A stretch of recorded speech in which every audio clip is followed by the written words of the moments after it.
ओम तव कथामृतम तप्त जीवनम कविभिडीरितं कल्मषापहम् শ্রবণমঙ্গলম শ্রীমদাততম ভুবি গৃণন্তি ये পুরিদা জনাঃ। শ্রী ভগবানের অশেষ কৃপায় আবার আমরা সমবেত হয়েছি শ্রী শ্রী রামকৃষ্ণ কথামৃত থেকে পাঠ এবং আলোচনার উদ্দেশ্য নিয়ে। আমরা পড়ছিলাম 19শে নভেম্বর 1882 খ্রিস্টাব্দের তৃতীয় পরিচ্ছেদ থেকে শ্রীযুক্ত মনমোহন এবং শ্রীযুক্ত সুরেন্দ্রের বাটিতে শ্রীরামকৃষ্ণ। পরের রবিবার 19শে নভেম্বর 1882 খ্রিস্টাব্দ জগদ্ধাত্রী পূজা সুরেন্দ্র নিমন্ত্রণ করেছেন। তিনি ঘর বাহির করিতেছেন, কখন ঠাকুর আসছেন। মাস্টারকে দেখিয়া তিনি বলছেন, তুমি এসেছো আর তিনি কোথায়? যে এজেন্ট এসে গেছে, এখন আসল জিনিসটা কোথায় সেটা করে এই ব্যাকুলতা। যেমন আমরা সূর্যোদয়ের আগে দিকচক্রবালে সামান্যতম আলোর উৎস দেখতে যেরকম আমাদের ভীষণ আনন্দ হয়, ঠিক সেই রকম আনন্দ হচ্ছে তার। এমন সময় ঠাকুরের গাড়ি আসি উপস্থিত। কাছে শ্রীযুক্ত মনমোহনের বাড়ি। ঠাকুর প্রথমে সেখানে নামিলেন, সেখানে একটু বিশ্রাম করিয়া সুরেন্দ্রের বাড়িতে আসিবেন। বয়স্ক সাধুদের যাদের দেখেছি সারাদিন ধরে কথামৃত পড়তেন, তার একটা ভারী সুন্দর জিনিস বলতেন আমাদের। তখন তো ছোট ছিলাম, এত বুঝতে পারতাম না। তারা বলতেন, ছবিটা ভাবার চেষ্টা করো। এই যে তার যে ব্যাকুলতা, তার যে উৎসাহ। আগে বলেছি একবার ঈশ্বরচন্দ্র বিদ্যাসাগরের বাড়িতে ঠাকুরের সঙ্গে ঈশ্বরচন্দ্র বিদ্যাসাগরের কথোপকথন হচ্ছে। তার মাঝখানে কতগুলো শব্দ আছে যেগুলো খুব কমন, আপনারা অনেকেই কথামৃতে পান। সেটা হচ্ছে সকলের হাস্য। খুব একটা ভয়ঙ্কর কিছু না, সকলে হাসছে সাধারণ অর্থে।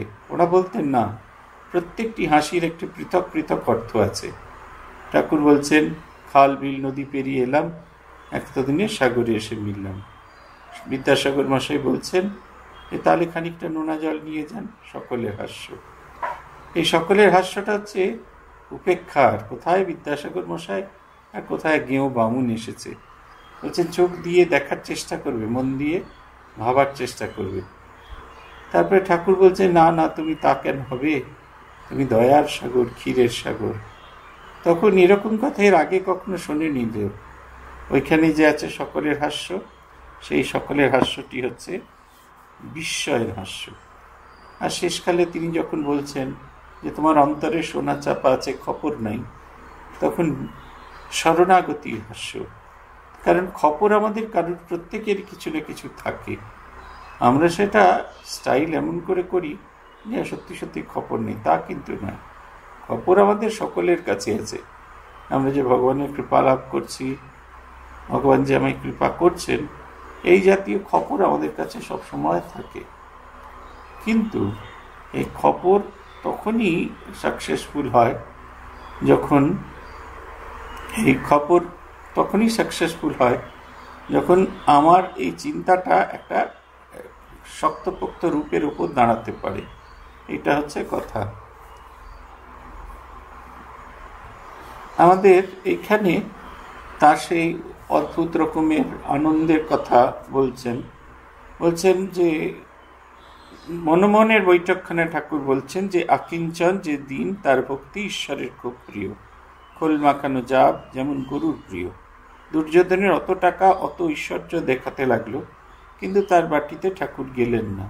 তিনি বিদুরের বাটিতে গেলেন। তিনি ভক্তবৎসল, বৎসের কাছে যেমন গাভী ধায়, তেমনি সেইরূপ তিনি ভক্তের কাছে পাছে পাছে যান। অকিঞ্চন এবং যে দিন, যা নিজেদের ভেতরে শোবাজি নেই, যিনি কখনো নিজেকে শো করেন না। এই শো না করার ফলে যেটা হয়েছে, সবাই চেষ্টা করছে, কিন্তু তিনি সেই শোলেস লাইফ। দেখবেন শ্রীরামকৃষ্ণদেবের উপদেশের মধ্যে অন্যতম কথা আছে, ধ্যান করবে মনে বনে কোণে। এই মনে বনে কোণে তিনটার একটাই অর্থ হয়। একটা হচ্ছে কোনো রকম তাতে একেবারে কোনো রকম দেখানো ব্যাপার থাকবে না। এই কথাটি তিনি বারবার বলার চেষ্টা করছেন। ভগবান এই দিন, অকিঞ্চন দিন রূপটি ভালোবাসেন। ভূতেশানন্দজি আমাদের বলতেন, দুটো জিনিসই কখনো শো করবে না। তোমার নেই, এটাও শো করবে না, তোমার আছে, এটাও শো করবে না। শোলেস লাইফ হওয়ার কথা তিনি বলতেন। যে ভাব লাগি পরম যোগী, যোগ করে যুগ যুগান্তরে, হলে ভাবের উদয় লয় সে কেমন লোহাকে চুম্বক ধরে। আমরা এর পরের অংশ অব্দি শেষ করেছিলাম। ভগবান বলছেন, ভক্তি সার, ঈশ্বরকে বিচার করে কে জানতে পারে। আমার দরকার ভক্তি, তার অনন্ত ঐশ্বর্য অত জানবার আমার কি দরকার আছে। এক বোতল মদে যদি মাতাল হই, তাহলে সুরির দোকানে কত মন মদ আছে সে খবরে আমার কি দরকার। এক ঘটি জল আমার তৃষ্ণায় শান্তি দিতে পারে, পৃথিবীতে কত জল সে খবরে আমার প্রয়োজন নেই। এই যে আমার যতটুকু প্রয়োজন, এই জানা, আমি কি জানতে চাই, এই সব বিষয় আমার আধ্যাত্ম জীবন মানে টু বি ভেরি স্পেসিফাইড হওয়া, একেবারে স্পেসিফিক্যালি আমি কি চাইছি এটা সম্পর্কে আমার একটা পরিষ্কার সম্যক ধারণা থাকা দরকার। এবং সেই অংশটি পাওয়া অবধি আমাকে কিভাবে সেটি পাওয়ার জন্য নিরন্তর প্রয়াসী হতে হবে, সেইটি সম্পর্কে আমার একটি পরিষ্কার সোজাসাপটা ধারণা দরকার। এখানে গিয়ে আমরা থেমেছিলাম। তারপরের অংশে সুরেন্দ্রের দাদা ও সদরওয়ালার পদ, জাতিভেদ, caste system and problem of the untouchable solve, theosophy. Sri Ramakrishna এইবার সুরেন্দ্রের বাড়িতে আসিয়াছেন। আসিয়া দোতলার বৈঠকখানায় বসিয়া আছেন। সুরেন্দ্রের মেজ ভাই সদরওয়ালা তিনি উপস্থিত ছিলেন। অনেক ভক্ত ঘরে সমবেত হয়েছে। ঠাকুর সুরেন্দ্র দাদাকে বলিতেছেন, আপনি জজ? তা বেশ, এটি জানবেন সবই ঈশ্বরের শক্তি। বড় পদ তিনিই দিয়েছেন, তাই হয়েছে। লোকে মনে করে আমরা বড় লোক। ছাদের জলে সিংহের মুখগুলো দিয়ে নল পড়ে, মনে হয় সিংহের মুখটা দিয়ে জল বের করছে। কিন্তু দেখো কোথাকার জল, কোথায় আকাশে মেঘ হয়, সেই জল ছাদে পড়ে, তারপরে জল নলে যাচ্ছে, তারপরে সিংহের মুখ দিয়ে বেরুচ্ছে। এইটা একটি কথা।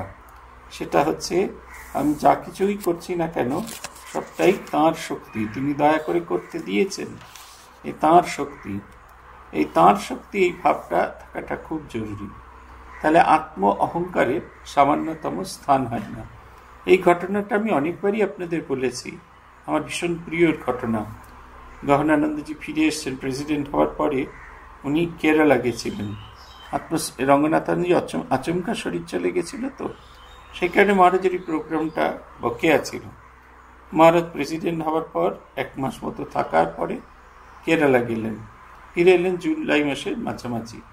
আমাদের একজন সাধু ছিলেন, বর্তমানে প্রয়াত, পূজ্যপাদ বিরজানন্দজি মাঝির শিষ্য ছিলেন, প্রবীর মহারাজ। আমি ভালো নামটি জানি না। সবসময় জপ করতেন, সব জায়গায় বসে জপ করতেন, আমরা তাকে দেখেছি এটা। এবং তাকে আমরা খুব এইটা দেখেছি। মহারাজকে এসে তিনি বলছেন যে, মহারাজ আপনি এতদিন মঠে ছিলেন না, মঠ কিরকম শূন্য শূন্য লাগছে। গহনানন্দজি আপনারা অনেকেই জানেন, মহারাজ কথা বলতেন খুব কম। মহারাজের ঠিক বসার জায়গার উপরে ঠাকুরমা স্বামীজির ছবি ছিল। মহারাজ আঙুল তুলে দেখালেন, কেন ওরা ছিলেন না? তিনি বললেন, না ওরাও ছিলেন, কিন্তু আপনি ছিলেন না বলে আমাদের কিরকম লাগছিল।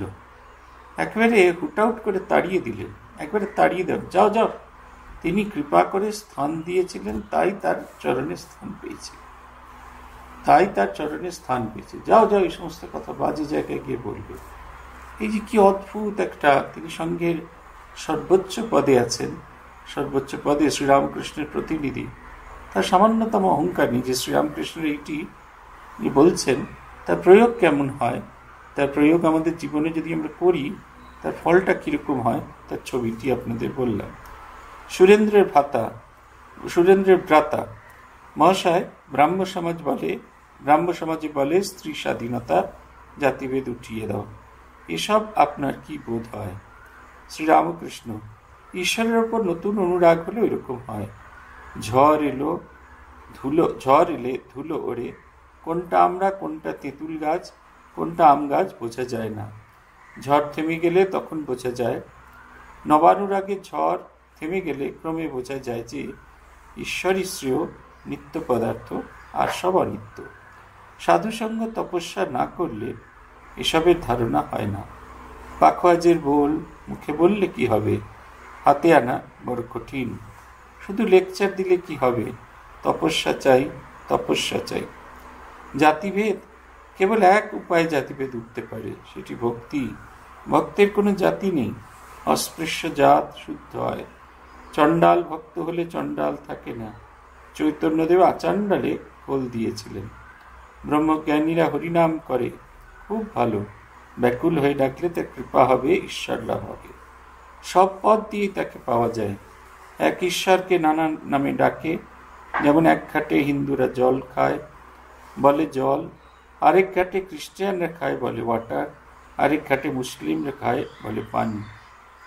এইটি বলছেন তার দুটি প্রশ্ন ছিল, একটা হচ্ছে স্ত্রী স্বাধীনতা, আর দ্বিতীয়টি হচ্ছে জাতিভেদ প্রথা উঠিয়ে দেওয়া।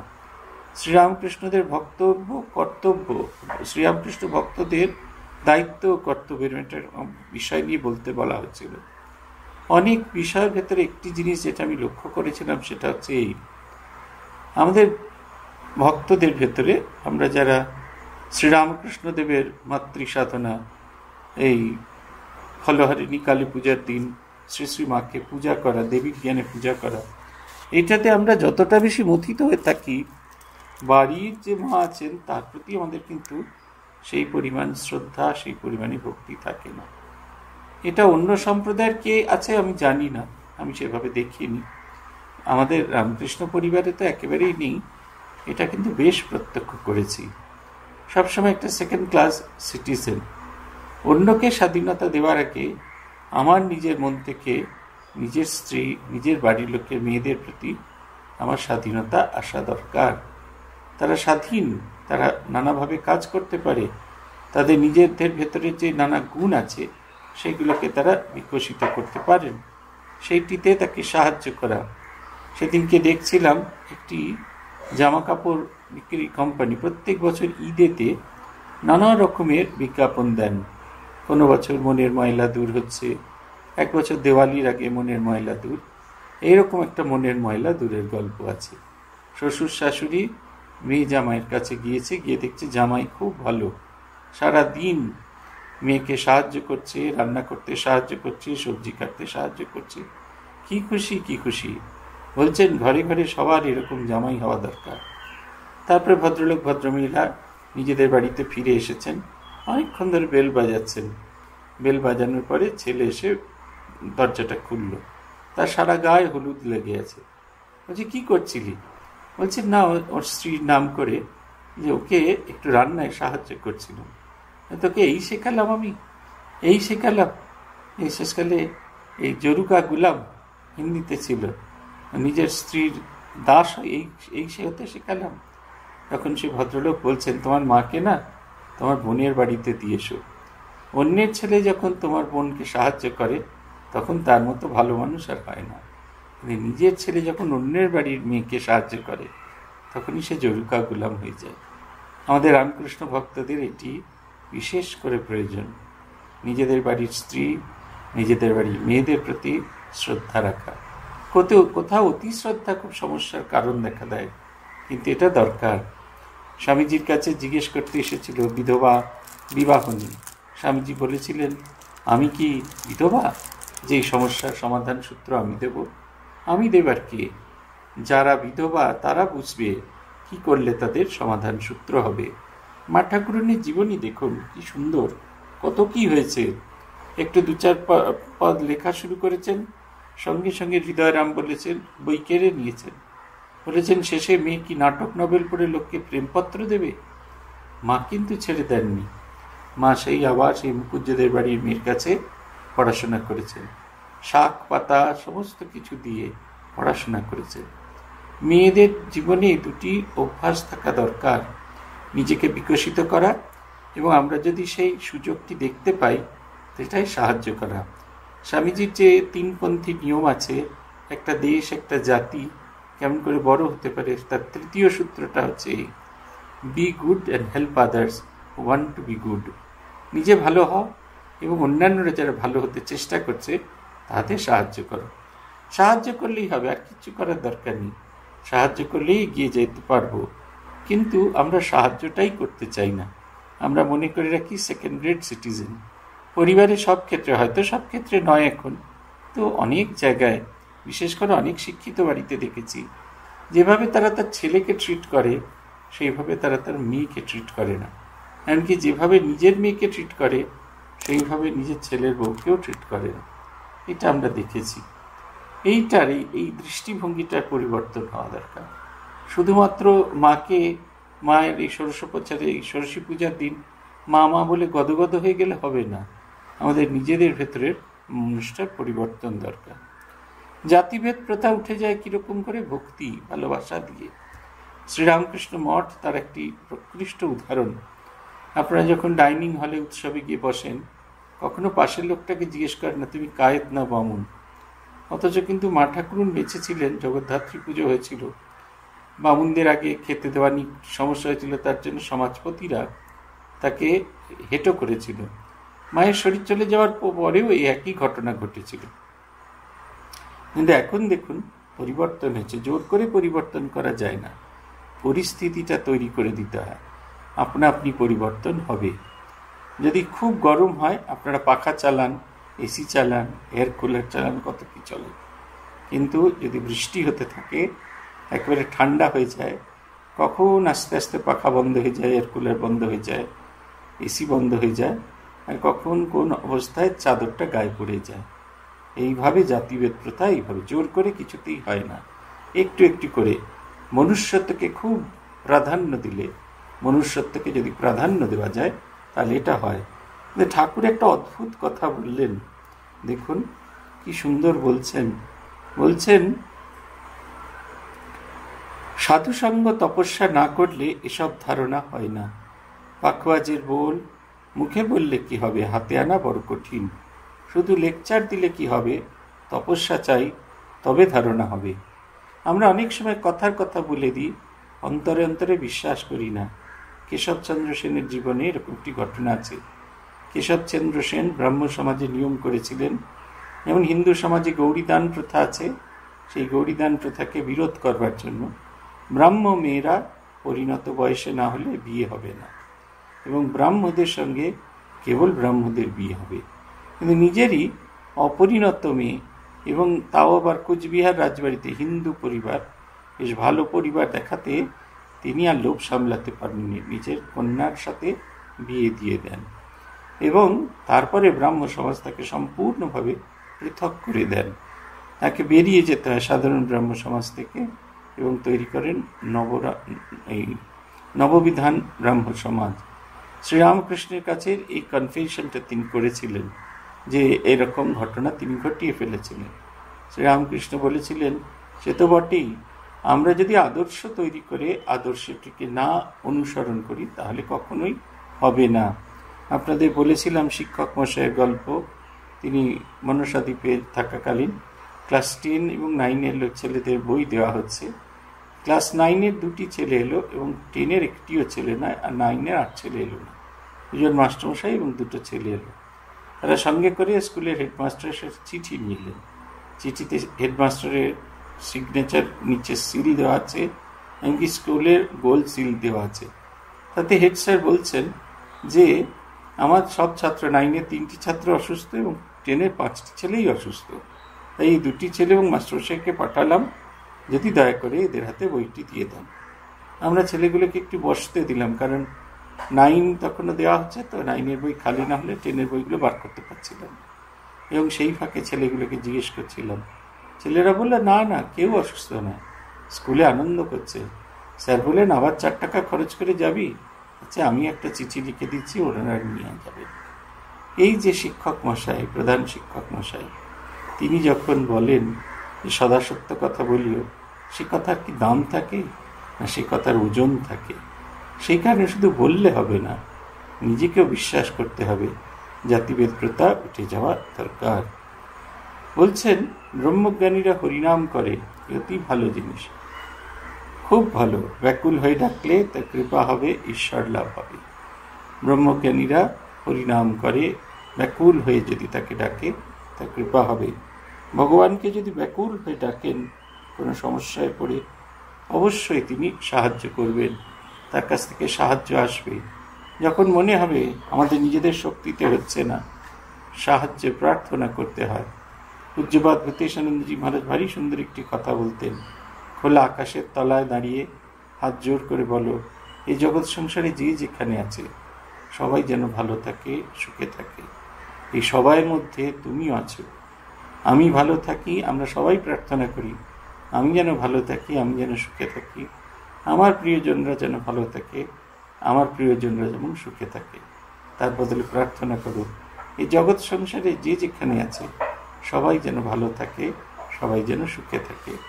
এই যে যেখানে আছে তার মধ্যে আমি, আমার প্রিয়জনরাও ইনক্লুডেড হয়ে গেলাম।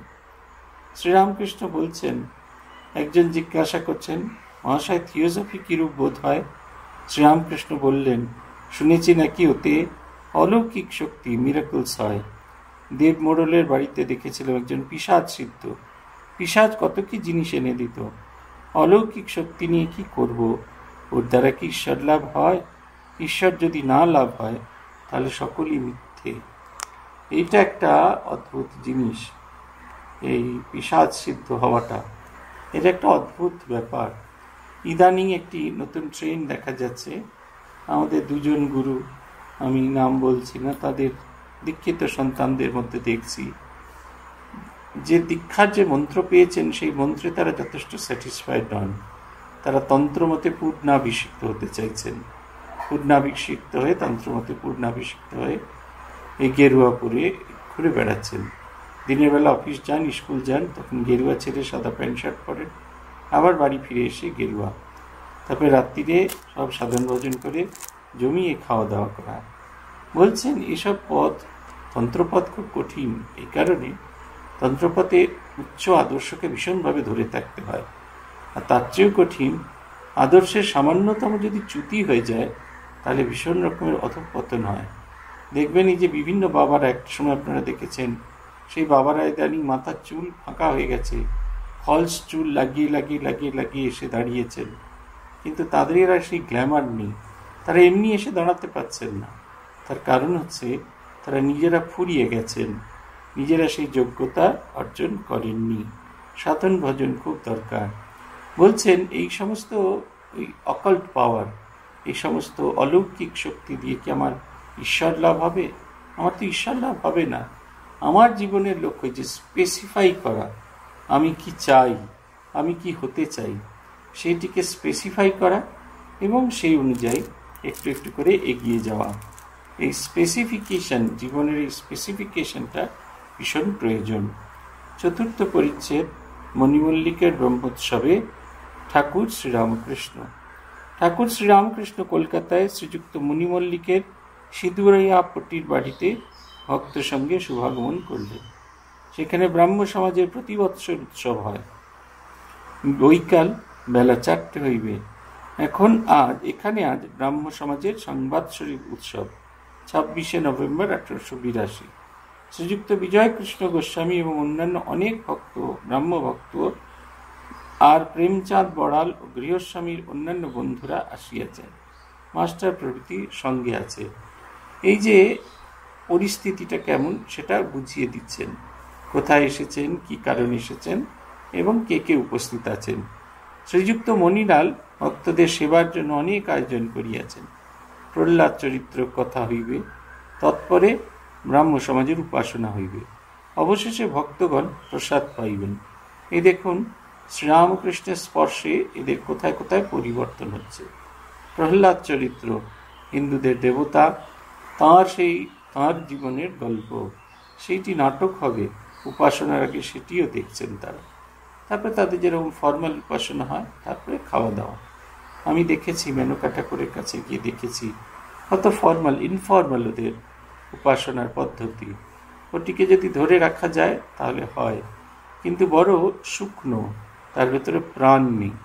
মেনকা ঠাকুর, ব্রাহ্মরা যখন মারা যান, ব্রাহ্মদের জন্য প্রত্যেক দিন ওই মন্দির থেকে, মানে ওদের যে ব্রাহ্ম সমাজ মন্দির, সেখান থেকে একজন আচার্য আসেন। বাড়িতে এসে সন্ধ্যেবেলা উপাসনা করা হয়, গান গাওয়া হয়, উপনিষদের অংশ থেকে পাঠ করা হয়। আর এটারই একটি খুব বড় করে ওই শ্রাদ্ধ মতো, যেরকম ত্রয়োদশ দিবসে সেদিনকে হয়। আবার সব হিন্দু সমাজের মতো নখ কাটা, চুল কাটা, নেড়া হওয়া নেই, নখ কাটা, চুল কাটা, এই সমস্তগুলি আছে। আবার জমিয়ে খাওয়া দাওয়া হয়, অশৌচ নেই আর কি, মৎস্যমুখী এই জাতীয় উৎসব নিয়ে। এখন হয়েছে কিনা জানি না, তখন তো ছিল না। উনি তো খুব বিখ্যাত গায়িকা ছিলেন, মেনকা ঠাকুর, তাই খুব অল্প সময়ের জন্য উপাসনা হয়েছিল। এবং সেই সময় কলকাতার যত বিখ্যাত গায়ক গায়িকারা তারা আসতেন, তারা এসেছিলেন গান গাইতে। পূরবী মুখোপাধ্যায়, সুচিত্রা মিত্র এসেছিলেন, আর এনাক্ষী চট্টোপাধ্যায়, সুবিনয় রায় ব্রহ্ম, অশোকতরু বন্দ্যোপাধ্যায় এরা এসেছিল। ভারী সুন্দর গানের অনুষ্ঠান। আমাদের কখনোই মনে হয়নি এটা শ্রাদ্ধ। শ্রীযুক্ত মণিলাল ভক্তদের সেবার জন্য অনেক আয়োজন করিয়াছেন। প্রহ্লাদ চরিত্র কথা হইবে, তারপরে ব্রাহ্ম সমাজের উপাসনা হইবে, অবশেষে ভক্তগণ প্রসাদ পাইবেন। শ্রীযুক্ত বিজয় এখনও ব্রাহ্ম সমাজভুক্ত আছেন। তিনি অদ্যকার উপাসনা করিবেন। তিনি এখনও বৈদিক বস্ত্র ধারণ করেন নাই। কতক মহাশয় প্রহ্লাদ চরিত্রের কথা বলিতেছেন। পিতা হিরণ্যকশিপু হরির নিন্দা ও পুত্র প্রহ্লাদকে বারংবার নির্যাতন করিতেছেন। প্রহ্লাদ করজোরে হরির নিকট প্রার্থনা করিতেছেন আর বলিতেছেন, হে হরি, পিতাকে সুমতি দাও। ঠাকুর শ্রীরামকৃষ্ণ এই কথা শুনে কাঁদিতেছেন। শ্রীযুক্ত বিজয় প্রভৃতি ভক্তেরা ঠাকুরের কাছে বসিয়াছেন ও ঠাকুরের ভাবাবস্থা হইয়াছে। এইটা একটা প্রার্থনা করার অন্যতম পদ্ধতি। আপনারা অনেকেই জানেন, আমাদের ভাইস প্রেসিডেন্ট ছিলেন পূজনীয় স্বামী প্রমেয়ানন্দজি মহারাজ। প্রমেয়ানন্দজি একটি কথা বলতেন, মহারাজের কাছে তো অনেক ছোট থেকে যাচ্ছি, মহারাজ আমাদের সমস্ত কিছু জানতেন, বন্ধুর মতো করে মিশতেন আমাদের সঙ্গে। একদিনের ঘটনা মনে আছে, মহারাজও চেনেন, সেই ছেলেটিকে আমাদের হেডকোয়ার্টার্সের সাধুরা অনেকভাবে সাহায্য করেছিল। তার মাঝে একটু চিত্ত বৈকল্য হয়েছিল, সেই অবস্থা থেকে পেরিয়ে যাওয়ার চেষ্টা করেছিল। যখন সে ঠিক হয়ে গেল তখন সে খুব আমাদের অপমান করে, নানাভাবে খুব খারাপ খারাপ কথা আমাদের সঙ্গে বলে। আমরা একদিন রামগোপাল মহারাজকে গিয়ে এই কথাটা বলি। বলা মাত্র রামগোপাল মহারাজ বলছেন, না চোখের জল ফেলবেন। আমাদের নিজেদের এত দুঃখ হয়েছিল, চোখ দিয়ে জল পড়ছিল, যে সাধুর চোখের জল জগতের কল্যাণের জন্য, চোখের জল ফেলবে না, তাতে ওই ছেলের অকল্যাণ হবে। তুমি গিয়ে ঠাকুরের কাছে প্রার্থনা করো, তিনি যেন ঠাকুর যেন ছেলেটিকে সৎপথ, সদ্বুদ্ধি, সৎসঙ্গ এবং সদ্ভাবনার জন্ম দেন তার হৃদয়। বলছেন তুমি নিরন্তর রোজ দুবেলা তার জন্য প্রার্থনা করবে, আর এই করতে করতে তোমার মনের দুঃখটিও চলে যাবে এবং এই ছেলেটির প্রতি তোমার যে একটা ইভিল ভাব সেটাও চলে যাবে এবং তার কল্যাণ হবে। এই যে দেখুন কি সুন্দর প্রহ্লাদের প্রার্থনা, তাকে অত কষ্ট দিচ্ছে, ওইটুকু ছেলে এতটুকু ভেঙে পড়ছে না। বলছেন, হে হরি, পিতাকে সুমতি দাও। পিতা যেই কাজ করছে এটা দুর্মতির কারণে করছে, পিতাকে সুমতি দাও। কিয়ৎক্ষণ পরে বিজয়াদি ভক্তদিগকে বলছেন, ভক্তি সার, তার নাম গুণগান সর্বদা করতে করতে ভক্তি লাভ হয়। আহা শিবনাথের কি ভক্তি, যেন রসে ফেলা ছানা বড়া। এইরকম মনে করা ভালো নয়, আমার ধর্মই ঠিক আর অন্যান্য সকল ধর্মের ভুল। সব পথ দিয়ে তাকে পাওয়া যায়, আন্তরিক ব্যাকুলতা থাকলেই হলো। অনন্ত পথ, অনন্ত মত। দেখো ঈশ্বরকে দেখা যায়। আবাং মনস গোচরম বেদ বলেছে, এর মানে বিষয়াসক্ত মনের অগোচর। বৈষ্ণবচরণ বলতো, তিনি শুদ্ধ মন, শুদ্ধ বুদ্ধির গোচর। তাই সাধুসঙ্গ, প্রার্থনা, গুরু উপদেশ এসব প্রয়োজন। তবে চিত্ত শুদ্ধি হয়, তবে তার দর্শন হয়। গোলা জলে নির্মলি ফেললে পরিষ্কার হয়, তখন মুখ দেখা যায়। ময়লা আরশিতে ও মুখ দেখা যায় না। এই বলছেন ভক্তি সার। এই যে নাম গুণ কীর্তন করতে করতে ভক্তি লাভ হবে। চন্দনের উদাহরণ দিয়েছেন মা, বলছেন যেমন এই চন্দন কাঠ ঘষতে ঘষতে তার ভেতরে নির্যাসটি জলের সঙ্গে মিশ্রিত হয় এবং প্লেন জল চন্দনে রূপান্তরিত হয়, ঠিক সেই রকম নিরন্তর প্রার্থনা করে যেতে হয়। এবং এই ক্ষেত্রে আমরা যে ইষ্টমন্ত্রটি পাই সেটা হচ্ছে খুব ইম্পর্টেন্ট জিনিস। আমি এই ছেলেগুলোকে দেখছিলাম কি সাধন ভজন করতো, মহারাজদের কাছে আসতো। মহারাজ তখন স্থূল শরীরে ছিলেন, কত মহারাজের কাছে আসতো, মহারাজ তাদের কত ভালোবাসতেন। তারপরে তার যে কী পরিবর্তন হয়ে গেল, একবারে সম্পূর্ণ আলাদা। তার এই মন্ত্রের প্রতি কোনো বিশ্বাস নেই, এই মন্ত্রের প্রতি কোনো শ্রদ্ধা নেই। ঠাকুর উদাহরণ দিচ্ছেন, কোন একটা জমির তলায় জল আছে। একটা লোক খানিকটা খুঁড়ে বলল, না এখানে জল নেই, কাকুর বাড়ি। আবার একটা জায়গায় খুঁজতে আরম্ভ করেছে। এইরকম নানা জায়গায় খুঁড়তে খুঁড়তে শেষে সে অসহায় হয়ে পড়েছে। সে বুঝতে পারছে কোথাও জল সে খুঁজে পাচ্ছে না, অথচ যে জায়গায় সে খুঁড়ছিল সেই জায়গায় যদি একটু মনোযোগ সহকারে খুঁড়ত তাহলে সেই জায়গা থেকে জল পাওয়া যেত। আমাদের এই কোনো একটি বিষয়ের ভেতরে নিজের মনোযোগ দেওয়া, এটি আমাদের কিছুতেই হয় না।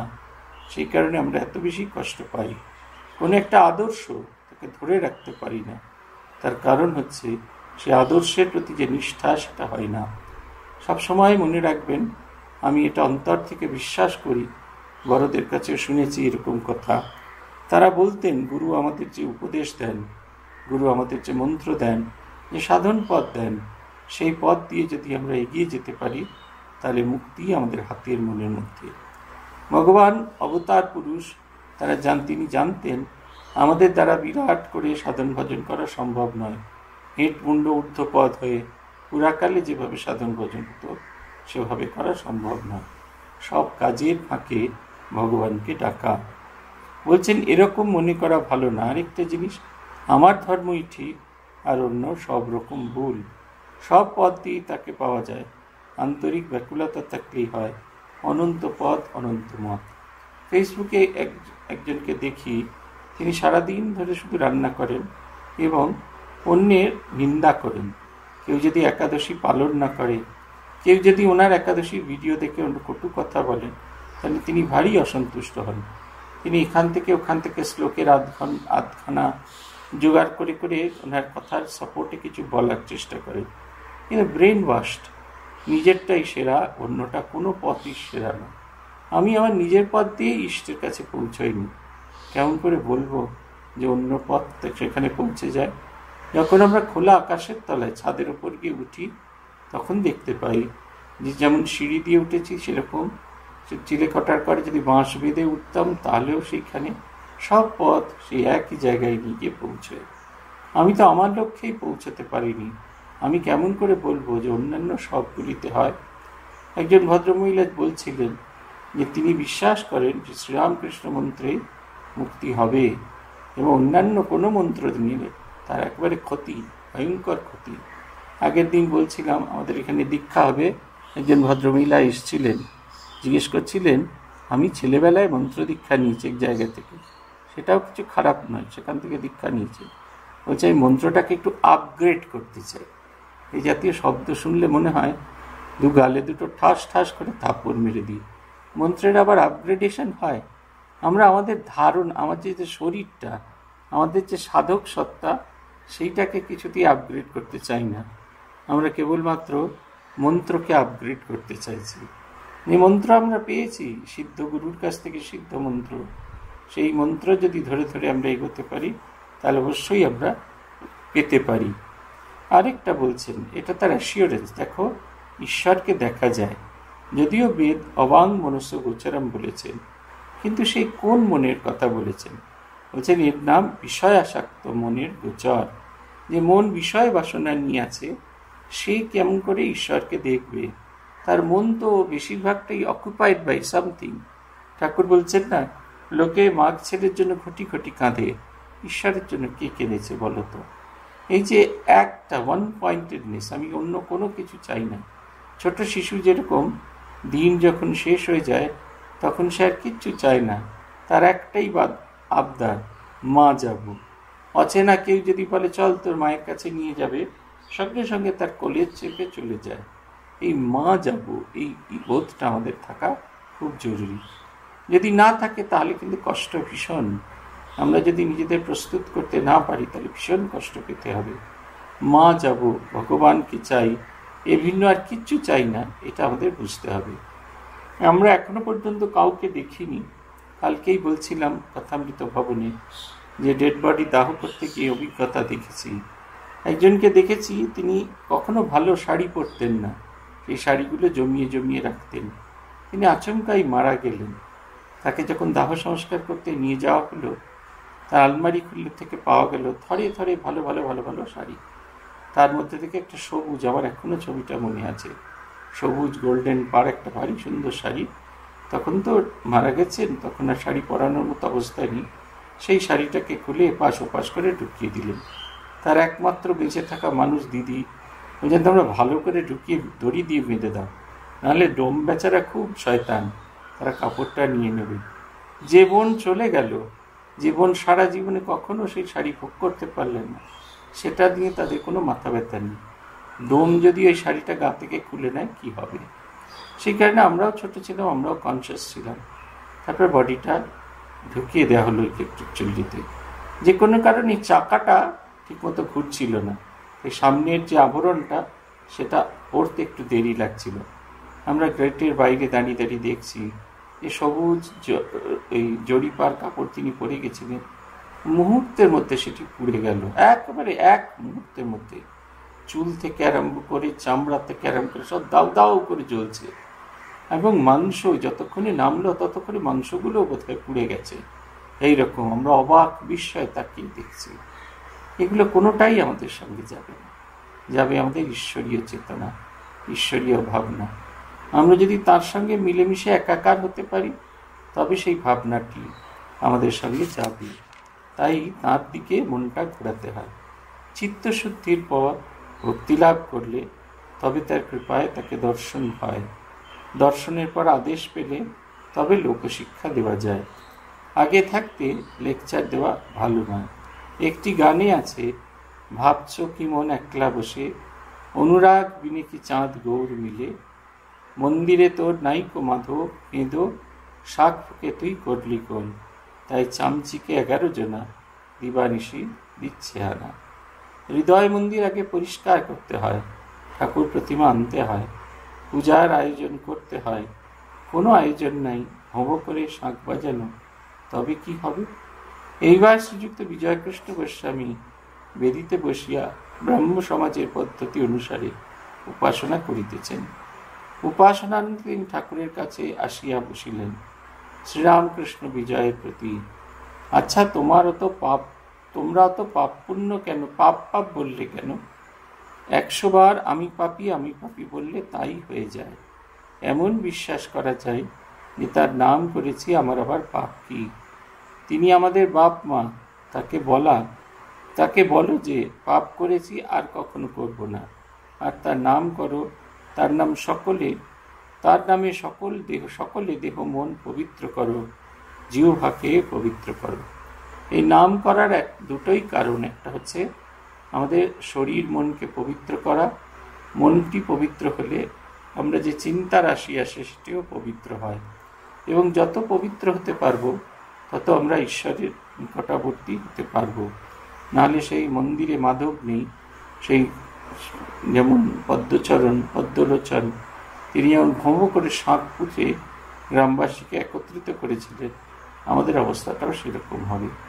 ভগবানকে দেখতে চাওয়ার ইচ্ছাটা আমাদের থাকা ভীষণ রকমের জেনমিন, এই ইচ্ছাটা থাকা খুব জরুরি। এটা না হলে কখনো কিছু হয় না। ভগবানকে চাই, তোমাকে ছাড়া আমার বড় কষ্ট হচ্ছে, এই বোধটা থাকা ভীষণ রকমের জরুরি। আজ এই পর্যন্ত। ওম নিরঞ্জনম নিত্যমনন্ত রূপম ভক্তানুকম্পাধৃত বিক্ষম বৈ ঈশাবতারম পরমেশমিত্যম সংগ্রামকৃষ্ণম শিরসা নমামি। ओम शांति ओम शांति ओम शांति। हरि ओम तत्सत्। श्री राम कृष्णार्पणमस्तु।